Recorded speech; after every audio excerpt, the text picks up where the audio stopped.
Rabies and Germs, my name's McConaughey, and this is the second installment of Retro Thursdays here on Mishmashers.com. Before sharing my thoughts, I wanted to let all of you know that my novel, The Kane's Files, written alongside my brother Scott Moore, is available on Amazon for $8.99 on paperback and $5.99 on the Kindle. I hope readers will stop to take a look at our episodic crime mystery novel, and maybe even let us know what they think in a review on Amazon. It'd be very much appreciated. Cheers!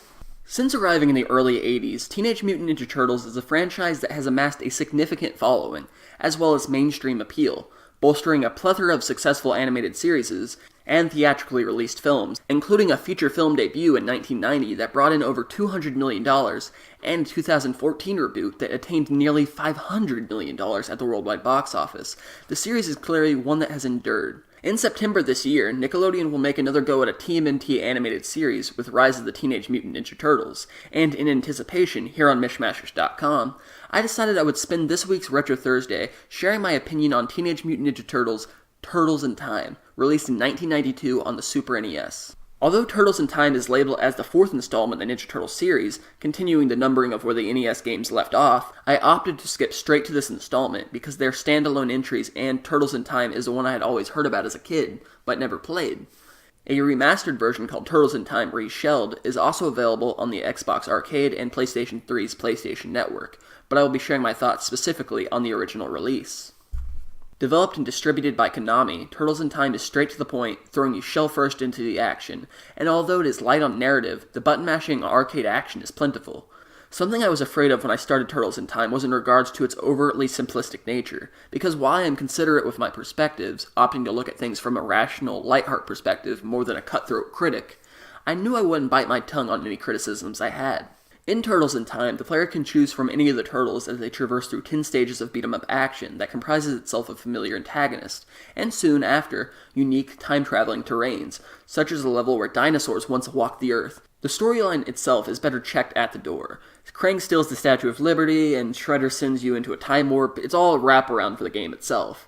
The gameplay is simplistic and superficial, as I feared, but fortunately at the same time it bolsters animations and maneuverings that create the aesthetic of variety, with only 2 attack buttons to choose from, but a range of attacks they can inflict. More importantly than that though, while its repetitive nature might be a turnoff for some, I found myself immersed and entertained by the constant flow of enemies and the boss battles that end each stage on a high note.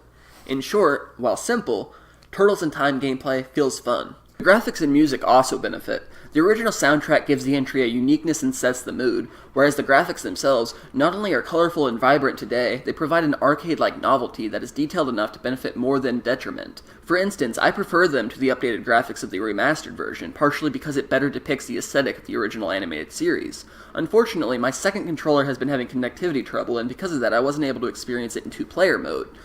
I do see how that could add a lot to the appeal as well. The 10 stages themselves are short, and back during its release, that and its easy difficulty were some criticisms I heard about. I can understand the argument about the 10 stages as too short. For instance, on easy mode, I was able to clear it in less than an hour. However, it took me more than a couple hours to be able to complete it on normal, and to that, I say it has the appeal of mastery being the main draw, rather than completion.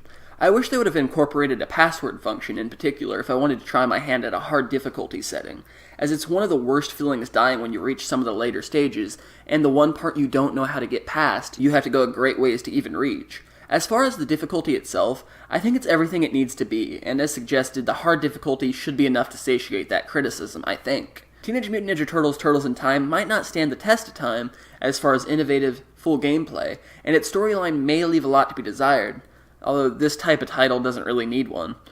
But it's a fun, energetic, and enthusiastic experience that provides an enjoyable classic beat-em-up for Turtle fans and casual gamers alike. I'm McConaughey, this is NJ Today's Retro Thursdays, and Cowabunga.